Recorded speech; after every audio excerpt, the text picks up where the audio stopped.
করি। বিসমিল্লাহির রহমানির রহিম। আজকের অনলাইন ক্লাসে একাদশ শ্রেণীর শিক্ষার্থী তোমাদের সকলকে স্বাগত জানাই। আলহামদুলিল্লাহ, আমার মনে হয় ইতোমধ্যেই সকলেই যুক্ত হয়েছে। সেই ক্ষেত্রে আমরা আর সময় নষ্ট না করে মূল আলোচনায় চলে আসি। ওয়ালাইকুম আসসালাম। প্রত্যেকেই নিজ দায়িত্বে মিউট করে রাখবে, যার যার মাইক্রোফোনটা মিউট করে রাখবে। কথা বলার প্রয়োজন হলে সেই ক্ষেত্রে তুমি আনমিউট করে তারপর কথা বলবে, নো প্রবলেম। ইতোমধ্যেই তোমাদের সাথে এটি আমার বলতে পারো দ্বিতীয় ক্লাস হচ্ছে। একটি ক্লাস আমি নিয়েছি, এটি দ্বিতীয় ক্লাস। প্রথম ক্লাস যে আলোচনাটা করেছিলাম, কিন্তু আমি পরবর্তীতে জানলাম আমাদের অ্যাকাউন্টিং যে মিস রয়েছে তিনি ফার্স্ট চ্যাপ্টার নিয়ে আলোচনা শুরু করেছে, সেই ক্ষেত্রে আমি দ্বিতীয় চ্যাপ্টার পড়াবো, এটাই আজকে ডিসিশন হয়েছে। তো শুরুতেই আমি দ্বিতীয় চ্যাপ্টার থেকে তোমাদের সাথে আলোচনা শুরু করতে চাই। তোমরা একটু বোর্ডের দিকে তাকাও, দেখো লেখা কি দেখতে পাচ্ছ কি না? বোর্ডের দিকে পাচ্ছ? জি স্যার। আচ্ছা, জি স্যার পাচ্ছি। লেখাটা কি বোঝা যায়? জি স্যার। ওকে, ফাইন। জি স্যার। তাহলে আমাদের আজকে দ্বিতীয় অধ্যায় হলো আমাদের পড়া। আমরা আজকে ক্লাসে শেখার চেষ্টা করব, দ্বিতীয় অধ্যায়ে কি রয়েছে জানার চেষ্টা করব। আমি আর বেশি সময় দিতে পারবো না, আমাদের হাতে কিন্তু খুবই অল্প সময়। যারা এখনো বইটি কিনো নাই তাদের জন্য আমি আবারও অনুরোধ করলাম, বইটি কিনে নাও। সব থেকে বেশি কিন্তু এই অ্যাকাউন্টিং সাবজেক্টটা নিয়ে তোমাদের একটা প্রেরণা দিবে, কারণ এটা এত বড় সিলেবাস। যারাই তোমাদের বই কিনেছে তাদের ধন্যবাদ, তারা দেখেছো দুইটা বই কত বড় বড়। আর নবম দশম শ্রেণীতে পড়েছো, হ্যাঁ নবম দশম শ্রেণীতে পড়েছো, তার থেকে বোধহয় দুই বই মিলে হিসাব করলে হবে 20 গুণ বড়। 20টা বই একসাথে এরকম ছোট বই করলে যা হয়, দুইটা বই অতটুকু। সুতরাং বুঝতেই পারছো, আমার আর বলার অপেক্ষা রাখে না, নিজেদের একটু এই সেন্সটা যেন কাজ করে। হ্যাঁ, ফার্স্ট ইয়ার ড্যাম কেয়ার এই শব্দটা থেকে বের হয়ে আসতে হবে। যারা ফার্স্ট ইয়ারকে মূল্যায়ন করবে তারাই আলটিমেটলি শেষ পর্যন্ত গিয়ে ভালো ফলাফল বয়ে আনবে, এটা একবারে চির প্রমাণিত, আমরা আমাদের অভিজ্ঞতা থেকে বলছি। সো চলো আমরা পড়া শুরু করি। দ্বিতীয় চ্যাপ্টারে যেটি ছিল সেটি হলো হিসাবের বইসমূহ। যার বই রয়েছে সে হয়তো দেখতে পারবে হিসাবের বইসমূহ। এই অধ্যায়টিতে আমরা কি কি শিখতে পারবো? আমাদের শিক্ষার্থী যারা রয়েছে তোমরা শিখতে পারবে এই চ্যাপ্টারে, এই অধ্যায় পাঠ শেষে জানতে পারবে দুতরফা দাখিলা পদ্ধতি। এটি আসলে নতুন করে জানার কিছু নেই, এটি তোমরা সেই নবম দশম শ্রেণী থেকেই জেনে আসতেছো, এবং প্রথম চ্যাপ্টারেও এটি রয়েছে, দুতরফা দাখিলা পদ্ধতির বিবরণ। তারপরে আমরা জানবো হিসাবের ডেবিট ও ক্রেডিট নির্ণয়ের সূত্র। এটিও তোমাদের চেনা, 2 বছর পড়াশোনা করে এসেছো হিসাবের ডেবিট ও ক্রেডিট নির্ণয়ের সূত্র, তবু আমরা একটু রিভাইজ করে নেব। তারপর আমরা জানবো সাধারণ জাবেদা, তোমাদের এটিও জানা রয়েছে, তবে জানার শেষ নেই, এটি মনে রাখতে হবে যতটুকু জেনেছো তার থেকেও অনেক বেশি জাবেদার লেনদেনগুলো রয়েছে। সাবিনা রহমান, তুমি একটু মিউট করে দাও প্লিজ। ওয়ালাইকুম আসসালাম। হ্যাঁ সাবিনা রহমান, মিউট করে রাখো, অনেক সাউন্ড আসছে তোমার পাশ থেকে। তারপর আমরা জানবো জাবেদার শ্রেণী বিভাগ, এটিও কিন্তু আমরা নবম দশম শ্রেণীতে জেনে এসেছি। জাবেদার শ্রেণী বিভাগ কত প্রকার, বিশেষ জাবেদা এবং সাধারণ প্রকৃত জাবেদা, সেটিও আমরা এখানে আবার নতুন করে জানবো, আবার রিভাইজড হবে, কারণ যতটুকু জেনেছ তার থেকেও অতিরিক্ত কিছু বিষয় রয়েছে, লেনদেন রয়েছে, সেগুলো আমাদেরকে শিখে আপডেট হতে হবে, সে কারণেই। তারপর আমরা জানবো হিসাব ও খতিয়ান প্রস্তুত। খতিয়ান ইতোমধ্যেই শেখা হয়েছে, তবু আমরা সেটি জানবো।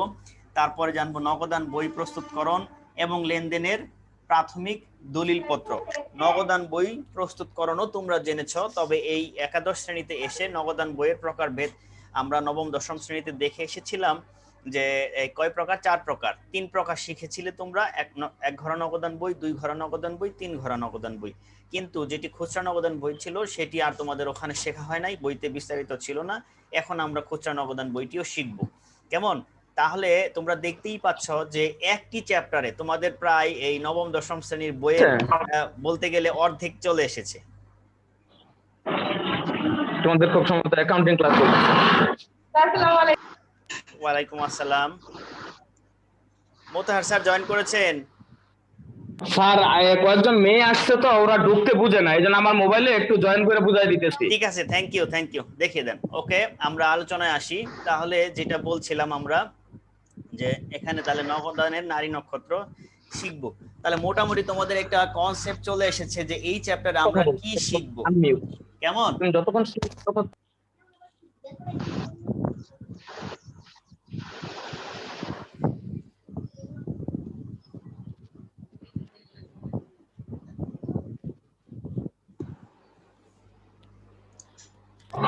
তাহলে চলো আমরা আলোচনা শুরু করি। দুতরফা দাখিলা পদ্ধতি নিয়ে আলোচনা করতে চাই না, এটি অনেকবার আলোচনা হয়েছে, গত ক্লাসেও তোমাদের সাথে আলোচনা হয়েছে, মেসের ক্লাসেও আলোচনা হয়েছে। আমরা চলে যাই সরাসরি হিসাবের ডেবিট ও ক্রেডিট নির্ণয়ের সূত্র সম্পর্কে। এটিও তোমরা জেনেছো, কিন্তু আমি আমার মতন করে দেখিয়ে দিতে চাই। আমার ধারণা যে শিক্ষার্থী যারা রয়েছে তারা আমাদের মতন করে, আমরা যে অ্যাকাউন্টিং ক্লাস নেব, আমাদের মতন করে নিজেকে একটু প্রস্তুত করার চেষ্টা করো। ইনশাআল্লাহ নিজে তো হিসাব বিজ্ঞান সহজভাবে শিখতে পারবেই, সেই সাথে তুমি তোমার ক্লাসের আরো 2টা 3টা বা আরো কয়েকজন শিক্ষার্থীকে তুমি সহযোগিতাও করতে পারবে এই ধরনের একটা জ্ঞান যাতে অর্জন করতে পারো।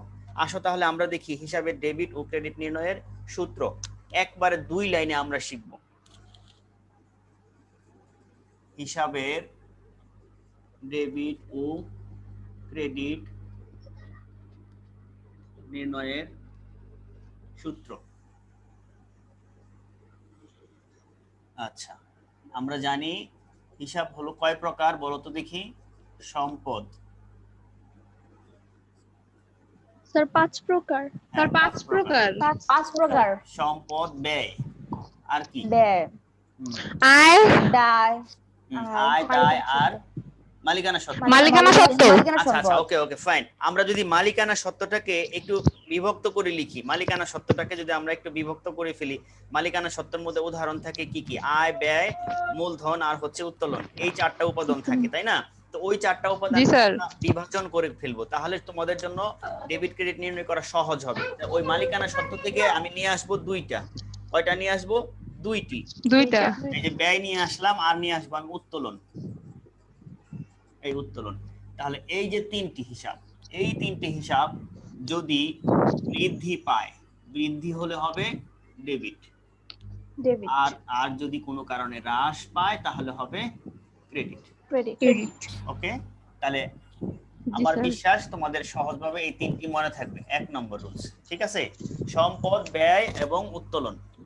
সম্পদ, ব্যয় এবং উত্তোলন, এই 3টি যদি কোনো কারণে বৃদ্ধি পায় তাহলে ডেবিট হবে, হ্রাস পেলে হবে ক্রেডিট। এরপর আমি যাচ্ছি, জি স্যার, হ্যাঁ 2 নম্বরে যাই। 2 নম্বরে গিয়ে আর বাকি অবশিষ্ট রইল কোন কোন হিসাব বলো দেখি? আয় থেকে গেল, আয় আর মালিকানা সত্ত্ব। না, মালিকানা সত্ত্ব স্যার আয়, দায়, মূলধন। হ্যাঁ, মালিকানা সত্ত্ব আমরা তো ক্লাসিফিকেশন করে নিলাম। মালিকানা সত্ত্বের 4টি উপাদানকে আমরা আলাদা করে নিয়েছি। সুতরাং আমরা আয় লিখলাম এবং লিখবো এখানে কি? মূলধন, এবং লিখবো এখানে দায়। এই 3টির বেলায় মনে রাখার বিষয় হচ্ছে যদি এগুলো হ্রাস ঘটে তাহলে হবে ডেবিট, ক্রেডিট, নো ডেবিট। হ্যাঁ, আর যদি বৃদ্ধি ঘটে তাহলে হবে ক্রেডিট। আমার বিশ্বাস ক্লিয়ার হয়েছে তোমাদের মাঝে। সুতরাং ওই যে প্রত্যেকটা 6 প্রকার বা 5 প্রকার আমাদের যে হিসাব রয়েছে, সম্পদ বৃদ্ধি কি? ডেবিট, হ্রাস ক্রেডিট। ব্যয় বৃদ্ধি, ডেবিট, হ্রাস ক্রেডিট। আবার আয় বৃদ্ধি, ক্রেডিট, হ্রাস হলে ডেবিট। দায় বৃদ্ধি, ক্রেডিট, হ্রাস হলে ডেবিট। উত্তোলন বৃদ্ধি, ডেবিট, উত্তোলন হ্রাস, ক্রেডিট।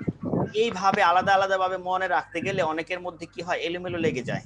সুতরাং ওই এলোমেলো বা ওই জগা খিচুড়ি থেকে আমার মনে হয় তোমরা যদি একটু ক্লাসিফিকেশন করে নাও, 2 ভাগে বিভক্ত করে নাও, তাহলে সহজে মনে রাখতে পারবে। ইয়েস, কেউ কিছু বলবে?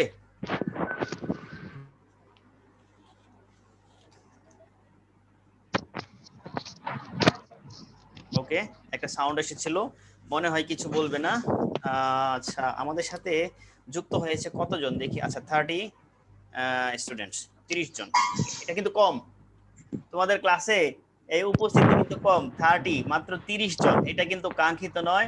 যাদের সাথে সার্কেল রয়েছে তাদেরকে উৎসাহিত করবে তোমরা নিজেরা ক্লাসগুলো রেগুলার করবার জন্য, ঠিক আছে? আমি আজকে তোমাদেরকে একটা টিউটোরিয়াল দিয়ে দিব ক্লাসের শেষে, এটি বাসায় প্র্যাকটিস করবে, ইনশাআল্লাহ তোমাদের কাজে লাগবে। যেহেতু বই এখনো নাই অনেকের কাছে, সুতরাং এই টিউটোরিয়ালটা পড়লেই তোমার বইয়ের কাজ করবে। বই না থাকলেও কোনো অসুবিধা হবে না। আমি যা পড়াবো সেটির উপর একটি টিউটোরিয়াল তোমাদেরকে আমি দিয়ে দিব, হ্যাঁ, গ্রুপে শেয়ার করব, সেটা সবাই ডাউনলোড করে নেবে ইনশাআল্লাহ, তাহলে আর কোনো প্রবলেম হবে না, ঠিক আছে? যেটি বলতেছিলাম, বইটি সংগ্রহ করবে খুব দ্রুত। বইটি যদি না, এটা অ্যাভেলেবল লাইব্রেরিতে পাওয়া যায় না। আমি 2টি লাইব্রেরি ঠিকানা দিয়েছি, একটু কষ্ট করে হলেও তোমরা ওই লাইব্রেরিগুলোতে বইটি নিয়ে নেবে, সংগ্রহ করবে। কারণ এই বইটি লিখেছি আমরা 5 জন শিক্ষক মিলে, তার মধ্যে আমিও একজন লেখক হিসেবে রয়েছি। তো এবার হলো আমাদের এটা চতুর্থ সংস্করণ, এটা হলো 4 নম্বর বছর। আমরা সারা দেশব্যাপী এই বইটি পাঠ্য করতে পারি নাই। সহায়ক বই হিসেবে আমরা Uttara high school and college, Nawab Habibullah school and college, Kamarpara school and college, আমাদের Uttara girls school and college, তারপরে মাসকট ইনোভেটিভ রয়েছে, আর এরকম 7-8টা কলেজে এবার আমরা দিতে পেরেছি। আগামী বছর হয়তো এটা আরো বিস্তার ঘটবে, সেই ক্ষেত্রে তখন হয়তো অ্যাভেলেবেল লাইব্রেরিতে পাওয়া যাবে। এই জন্য অনুরোধ করব সবাইকে একটু কষ্ট করে আমি যে 2টা লাইব্রেরি ঠিকানা দিয়েছি সেখান থেকে কিনে নাও, তাহলে ইনশাল্লাহ দেখবে যে তোমাদের ওই ওই প্রবলেমটা কেটে যাবে। আসো আমরা হিসাবের বইসমূহে প্রথমে জাবেদা থেকে আমরা শুরু করি। সাধারণ জাবেদার প্রকারভেদ নিয়ে আমরা আলোচনা করি।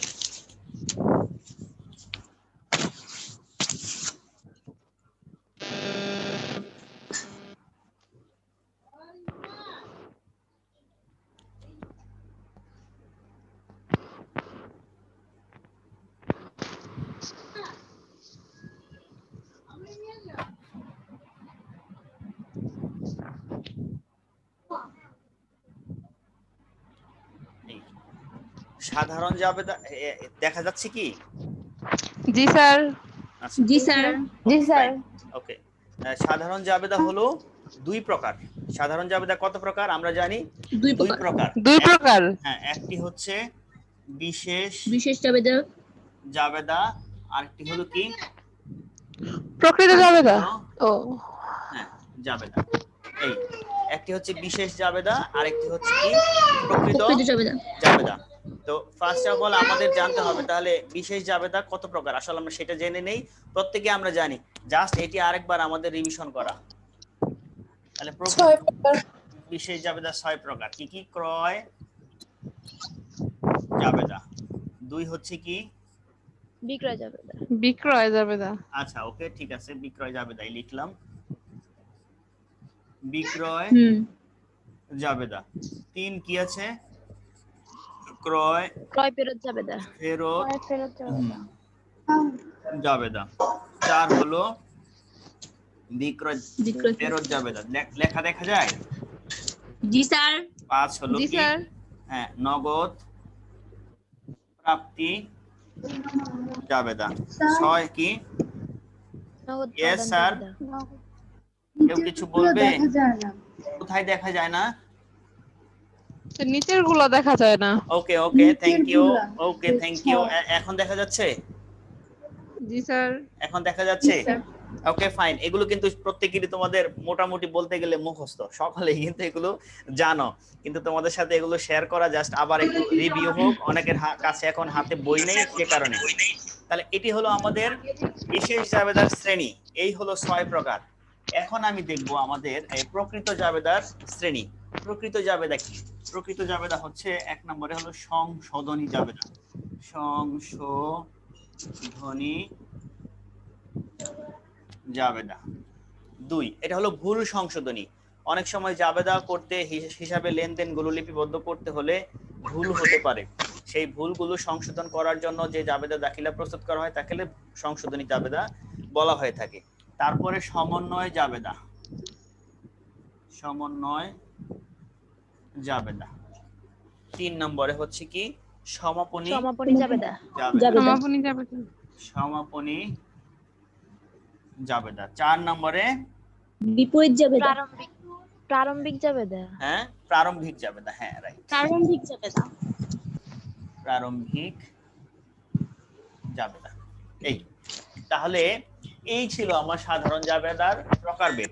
এখন তোমাদের কাছে এইগুলো তুলে ধরার অর্থ হচ্ছে যাতে ইম্পর্টেন্স থাকে তোমাদের কাছে, আমরা এই ক্রয় জাবেদা শিখব। ক্রয় জাবেদা, বিক্রয় জাবেদা, হয়তো এই দুটি শেখার জন্য কমপক্ষে। স্যার, প্রকৃত জাবেদার মধ্যে আরো একটা প্রকারভেদ আছে না? হ্যাঁ, প্রকৃত জাবেদার মধ্যে আরো একটা আছে না? হ্যাঁ, থ্যাংক ইউ। অন্যান্য জাবেদা স্যার। অন্যান্য জাবেদা। অন্যান্য জাবেদা। অন্যান্য জাবেদা, হ্যাঁ দিতে পারো। আচ্ছা, অন্যান্য জাবেদা। ওকে, কোন বইতে 4 প্রকারই দেয়া আছে, কোনো অসুবিধা নেই। যাই হোক, যেটা বলতেছিলাম, এই যে ক্রয় জাবেদা আর হচ্ছে কি বিক্রয় জাবেদা, এটির জন্য কমপক্ষে আমাদের একটি ক্লাস লাগবে। ক্রয় ফেরত, বিক্রয় ফেরতের জন্য একটি ক্লাস লাগতে পারে। আবার নগদ প্রদান প্রাপ্তি জাবেদার জন্য একটি ক্লাস লাগবে মিনিমাম। এখানে রয়েছে সংশোধনী জাবেদা, কমপক্ষে 2টি ক্লাস বা 3টি ক্লাস লাগে শুধু সংশোধনী শেখার জন্য। সমন্বয় জাবেদা শিখবো, এটা আমরা আলাদা একটি চ্যাপ্টারে গিয়ে শিখবো। সমাপনী জাবেদা আলাদা একটি চ্যাপ্টারে গিয়ে শিখবো। প্রারম্ভিক অন্যান্য যা কিছু আছে এগুলো আমরা অন্য আরো চ্যাপ্টার রয়েছে আলাদা আলাদা ভাবে, সেখানে গিয়ে আমরা এগুলো শিখবো। ঠিক আছে, সংশোধনী আর হচ্ছে গিয়ে এই জাবেদা। কিন্তু এই অধ্যায়ে আমরা শিখবো এই যে এই বিশেষ জাবেদার যে প্রকারভেদগুলো রয়েছে সেগুলো আমরা প্রত্যেকটা আলাদা আলাদা ভাবে শিখবো। কেমন? আর প্রকৃত জাবেদার জন্য আমার পরবর্তীতে আলাদা চ্যাপ্টার রয়েছে, সেই সমস্ত চ্যাপ্টারগুলোতে আমরা গিয়ে বিস্তারিত এটা পড়বো। তো এই কি বলা হয়, এই বিশেষ জাবেদা শেখার আগে তোমাকে শিখতে হবে সাধারণ জাবেদা। এই সাধারণ জাবেদা, সাধারণ কিছু লেনদেন থাকে, সেই সব লেনদেনের জাবেদা যেটা আমরা নবম ও দশম শ্রেণীতে শিখে এসেছি। ক্লিয়ার? এই সাধারণ জাবেদা নবম ও দশম শ্রেণীতে শিখে এসেছি। আচ্ছা, আমি একটি প্রশ্ন করি। আমার সাথে রয়েছে লাবণী আক্তার, একটি ছাত্রী, তার সাথে আমার মনে হয় লাবণী আক্তারের অভিভাবক রয়েছে কিনা। লাবণী আক্তার? হ্যাঁ, লাবণী আক্তার, কে আছে তোমার সাথে? তুমি এক কাজ করো, মিউট করে নাও, তোমার কথা শোনা যাচ্ছে না। হ্যাঁ, মিউট করে, হ্যাঁ, ইয়েস, এখন বলো। ওকে স্যার, আমিও একজন ছাত্রী। আচ্ছা, ছাত্রী। আমি তো ফাল্গুনী। ভাবছিলাম যে তো অভিভাবক বোধহয়, এইভাবে তাহলে বসে ক্লাস করতে হবে তো। হ্যাঁ, দাঁড়িয়ে আছে তো ভাবলাম যে তার এই বড় বোন বা তার কেউ কিনা পাশে দেখছে। ওকে ফাইন, দুইজন একসাথে। Thank you. আমরা আসো নেক্সট আলোচনাতে যাই। আমরা সাধারণ জাবেদা শিখব। সাধারণ জাবেদা শেখার জন্য বেশ কিছু তথ্য অথবা এই কি বলা হয় উপাত্ত বা কিছু ইম্পর্টেন্স বিষয় রয়েছে যেগুলো তোমাদের একান্ত ভাবে জানা প্রয়োজন। সেটা আমি ক্লাস শেষে দিয়ে দিব, কিন্তু ক্লাস শেষ হওয়ার পূর্ব পর্যন্ত যতটুকু আলোচনা করা যায় আমি ততটুকু তোমাদের মধ্যে আলোচনা করে দিব। কথা আমি বিস্তারিতভাবে বলে দেওয়ার চেষ্টা করব। আমি যখন বলে যাব তখন যদি তোমাদের কোনো কোশ্চেন থাকে অবশ্যই কোশ্চেন করবে, ভয় পাওয়ার কিছু নেই। আমাকে কোশ্চেন করলে খেপে যাব, রাগ করবো, এরকম কিন্তু না। বরং যে সমস্ত শিক্ষার্থী আমাকে প্রশ্ন করবে, জানার জন্য কোশ্চেন করবে, আমি তাদেরকেই বেশি লাইক দিই। কেমন? কারণ এটা হলো আমাদের কি, ক্লাসটা হচ্ছে এক তোমরা শিখবে, আমি শেখাবো। আমার পক্ষে যতটুকু সম্ভব আমি তোমাদেরকে শেখাবো। সেই ক্ষেত্রে ধমক দিয়ে থামিয়ে দেব, শেখার জন্য একটা প্রতিবন্ধকতা সৃষ্টি করব, এটি কিন্তু আমাদের শিক্ষকদের বা শিক্ষা দানের মূল উদ্দেশ্য নয়। আমরা শেখাবো, কষ্ট হলেও একবার দুইবার তিনবার বলার চেষ্টা করব। হয়তো আমার পক্ষে যতটুকু সম্ভব ততটুকু। হয়তো এটা কখনোই মানুষের মনের একেবারে কি হয় যে স্বতঃস্ফূর্ত যতটুকু প্রত্যাশা ততটুকু পূরণ করা যায় না, তবে আমি আমার দিক থেকে চেষ্টা করবো ইনশাল্লাহ, কথা দিলাম। ওকে, আসো আমরা একটা এই সাধারণ জাবেদা করার জন্য আরেকটা ইম্পর্টেন্স বিষয় একটু আলোচনা করে নিই, একটু এই থিওরিটিক্যালি আরেকটা বিষয়, এটা আমি মুছে ফেলি। জি স্যার।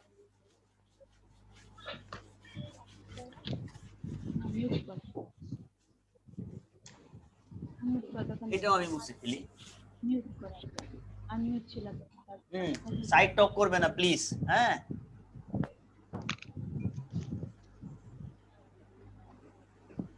এই যে একটা ছোট্ট একটি শব্দ বাট্টা, বয়কার টয় টয় আকার। অনেকেই মনে করে এটা টয় রফালা, না, তাহলে বাট্টা। ইংলিশে বলা হয়ে থাকে ডিসকাউন্ট। তাহলে ডিসকাউন্ট বা বাট্টা সম্পর্কে অনেকের ক্লিয়ার কনসেপ্ট থাকে না। ইন্টারমিডিয়েট পাস করে তারপরে গিয়ে সে হয়তো বিবিএ এমবিএ করে অথবা একটা বড় ডিগ্রি নেয়, তবুও অনেক শিক্ষার্থী আছে যে বাট্টা বা ডিসকাউন্ট সম্পর্কে কোশ্চেন করলে ক্লিয়ারলি একটা কনসেপ্ট থাকে না, বলতে পারে না। এবং ইন্টারমিডিয়েটে বাট্টা সংক্রান্ত অসংখ্য লেনদেনের জাবেদা তোমাদের করতে হবে। বাট্টা সংক্রান্ত অসংখ্য লেনদেনের জাবেদা তোমাকে করতে হবে। সেই ক্ষেত্রে বাট্টা সম্পর্কে ক্লিয়ার ধারণা না থাকলে সব জায়গাতে তোমার ভুল হওয়ার সম্ভাবনা থেকে যাবে। সে কারণে এটি প্রথমে আমি আলোচনা করে একটু ক্লিয়ার করে দেওয়ার চেষ্টা করব, ঠিক আছে? তাহলে বাট্টা প্রাথমিকভাবে দুই প্রকার, আমি দুইটা তীর চিহ্ন দিয়েছি। কি, একটি হলো কার বাড়ি বাট্টা, আরেকটি নগদ বাট্টা। নগদ বাট্টা, হ্যাঁ, এই দুইটা কিন্তু আমাদের প্রত্যেকের মনে আছে, সবারই মনে আছে। নগদ বাট্টার বিকল্প কোনো নাম নেই, নগদ বাট্টা নগদ বাট্টাই, ক্যাশ ডিসকাউন্ট। আর কারবারি বাট্টার বেশ কয়েকটা নাম রয়েছে। কারবারি ব্যবসায়িক বাট্টা, রাইট, এই যে বলেছো তাকে ধন্যবাদ। ব্যবসায়িক বাট্টা, আর কি বলো? বাণিজ্যিক বাট্টা বলো, বাণিজ্যিক বাট্টা। আপাতত আমার এই তিনটা মনে আছে, এই মুহূর্তে মনে পড়ছে না, হয়তো আরো একটা কি যেন ছিল। ওকে, যদি আলোচনার প্রসঙ্গে আসে পরবর্তীতে হয়তো আমি বলে দিব। তাহলে এই যে এই তিনটি মানে একই কথা বোঝায়, তিনটির মানে একই কথা, ঠিক আছে, তিনটির মানে একই কথা বোঝায়। তাহলে কারবারি বাট্টা আবার হলো দুই প্রকার, বলো তো কি কি জানো কারবারি বাট্টা? ক্রয় বাট্টা এবং বিক্রয় বাট্টা। ক্রয় বাট্টা, আর দুই হলো বিক্রয় বাট্টা। বিক্রয় বাট্টা। হ্যাঁ, বিক্রয় বাট্টা। ফাইন, থ্যাংক ইউ, সবারই মনে আছে দেখা যাচ্ছে। আর নগদ বাট্টা কয় প্রকার? এটিও কিন্তু দুই প্রকার, একটি হলো প্রদত্ত প্রাপ্ত প্রদত্ত, আরেকটি হলো প্রাপ্ত। এখন এই পর্যন্ত আমি যা বললাম বাট্টা সম্পর্কে, এগুলো কিন্তু প্রত্যেকেরই মনে আছে, সবাই কিন্তু জানো। এখানে ক্লাসে কেউ নেই যে এই কয়টা জানে না, এটা কিন্তু প্রত্যেকেই জানো, কেমন?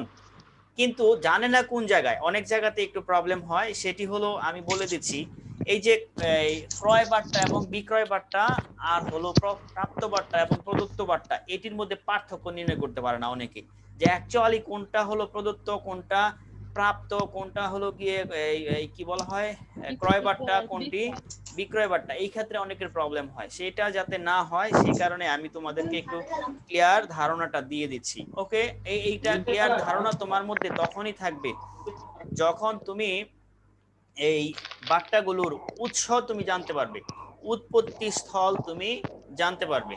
তখন তোমার মাঝে এটা মেমোরাইজ এমন ভাবে হবে যে কোনোদিন এটা আর ভুলে যাবে না, আবার তুমি আরো একজনকে বুঝাতে পারবে। আমরা শিক্ষকরা তোমাদেরকে বুঝাতে পারি একটা কারণে, শিক্ষকদের কি এই যে ঐশীপ্রাপ্ত অহিপ্রাপ্ত কোনো জ্ঞান থাকে? নো, কোনো জ্ঞান অহিপ্রাপ্ত থাকে না, জাস্ট এটা একটা টেকনিক বা কৌশল। শিক্ষকরা একটু টেকনিকে পড়াশোনা করে, কৌশলে পড়াশোনা করে, আর শিক্ষার্থীরা কৌশল ছাড়া টেকনিক ছাড়া পড়াশোনা করে। এইটি হলো পার্থক্য শিক্ষক এবং শিক্ষার্থীদের মধ্যে।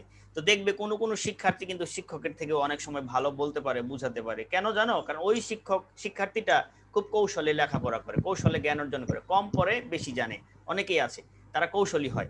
সো তোমরা কৌশলী হওয়ার চেষ্টা করো। কৌশলী হলো কি, অ্যাকাউন্টিং ভালো বুঝতে হলে বা জানতে হলে প্রত্যেকটা বিষয়ের চ্যাপ্টারের থিওরি গুলো ভালো করে জানতে হবে। হ্যাঁ, থিওরি গুলো ভালো করে জানতে হবে, থিওরির উৎসস্থল জানতে হবে, উৎপত্তি স্থল জানতে হবে, যে বিষয়টা কি, চুল ছেঁড়া নারী নক্ষত্র বিষয় যদি তুমি জানতে পারো, গাণিতিক প্রয়োগ আলটিমেটলি তোমার কাছে সহজ হয়ে যাবে। এটা মনে রেখো প্লিজ, এটা আমি আমার স্টুডেন্ট লাইফ থেকে এটার ফলাফল আমি পেয়েছি।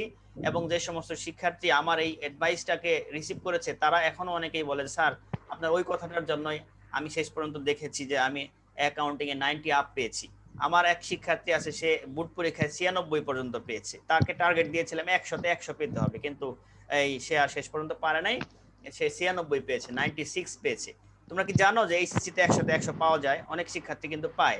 হ্যাঁ, এসএসসি তে অনেক শিক্ষার্থী 100-তে 100 পায়। হ্যাঁ, স্কলারশিপ পায় যারা বোর্ডে, তারা তো প্রত্যেকেই 90 আপ মার্কস থাকে। হ্যাঁ, ওকে ফাইন, আমরা ওই আলোচনায় যাচ্ছি না, আমরা প্রাসঙ্গিক আলোচনায় চলে আসি। 11টা 27 বাজে অলরেডি, তার মানে আমাদের হাতে 13 মিনিট টাইম আছে। 13 মিনিটে আসো আমরা জানার চেষ্টা করি। তাহলে কি বলা হয়, কারবারি বাট্টা, বাণিজ্যিক বাট্টা কি, এটা আমাদেরকে জানতে হবে, এটা কিভাবে সৃষ্টি হয়।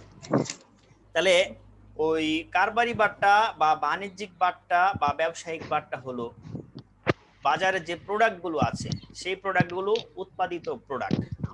হ্যাঁ, কোনো না কোনো কোম্পানি সেটা উৎপাদন করেছে। এই উৎপাদিত পণ্যের গায়ে সেটা পণ্য কি হতে পারে, আমরা যা কিনি, যা ব্যবহার করি, যা খাই, হ্যাঁ সবগুলোই কিন্তু পণ্য। কেমন? সবগুলোই হচ্ছে পণ্য। তাই এই পণ্যগুলোর গায়ে, লেবেলের মধ্যে, মোড়কের মধ্যে, কাগজের মধ্যে যে লিখিত মূল্য দেওয়া থাকে সেটি হচ্ছে লিখিত যে মূল্য দেওয়া থাকে সেটিকে বলা হয় থাকে কি, তালিকা মূল্য বা লিখিত মূল্য।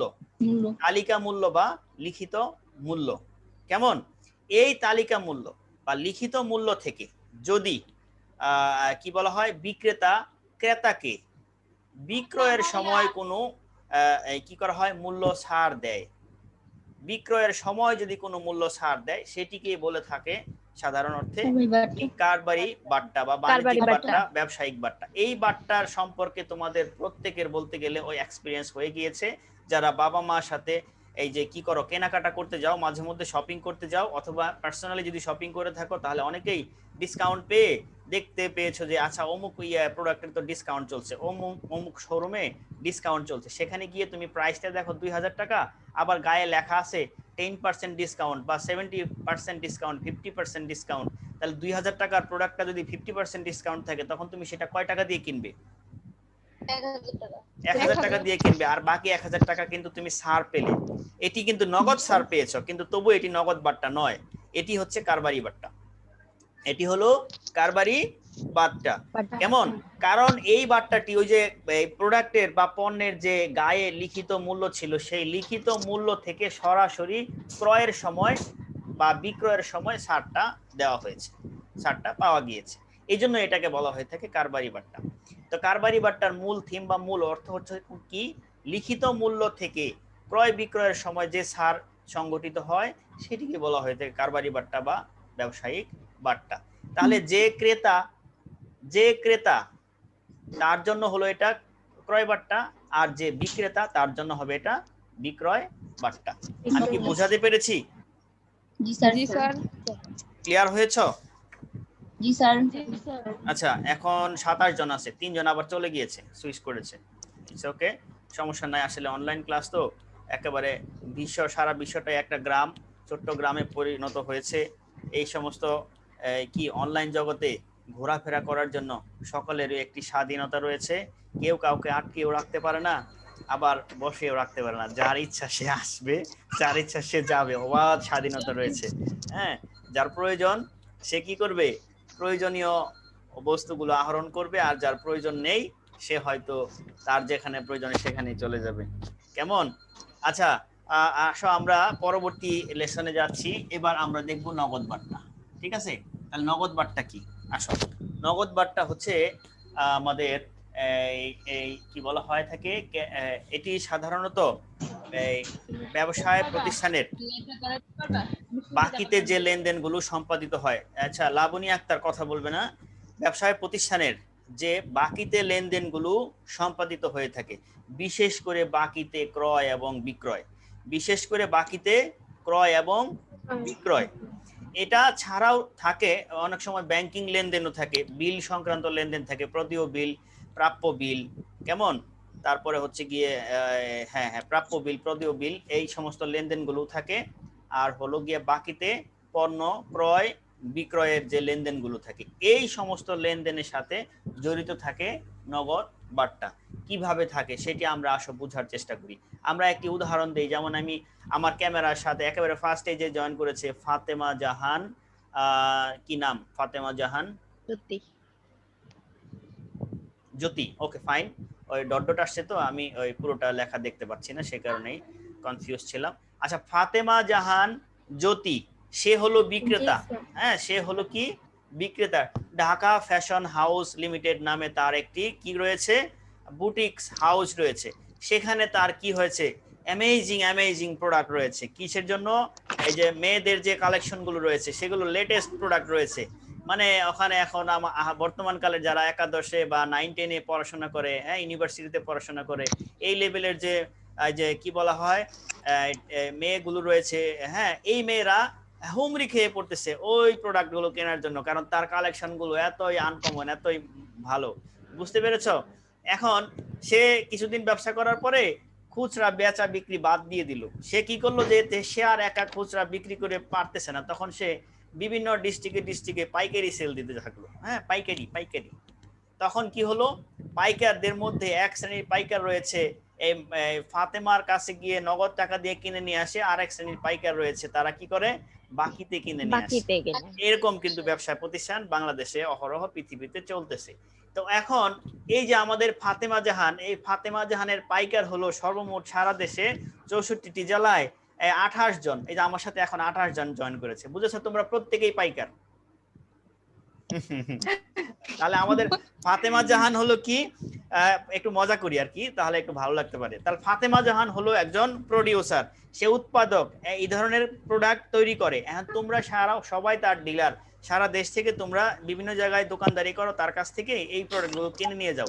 এখন এই 27-এর মধ্যে, আচ্ছা আমরা না হাসি, 27 জনের মধ্যে কথা বুঝেছ, 20 জন আছে যারা নগদে তার সাথে লেনদেন করে, নগদ টাকায় কিনে আবার সে তার মতন করে সে বিক্রয় করে।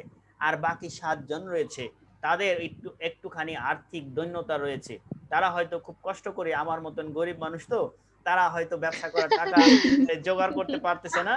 তারা গিয়ে রিকোয়েস্ট করে যে আচ্ছা আমার তো আসলে অত বেশি পুঁজি নেই, আপনার এই প্রোডাক্ট গুলো নিয়ে আমি ব্যবসা করতেছি সুনামের সহিত, আমি বাকি চাই। তখন সে কি করবে, কনসিডার করবে যে ওকে, লোকটা ভালো, কপিল স্যারের মতন ভালো মানুষ মনে হচ্ছে, তাহলে দিলাম। আমি ওই 7টা মেয়েকে দিল।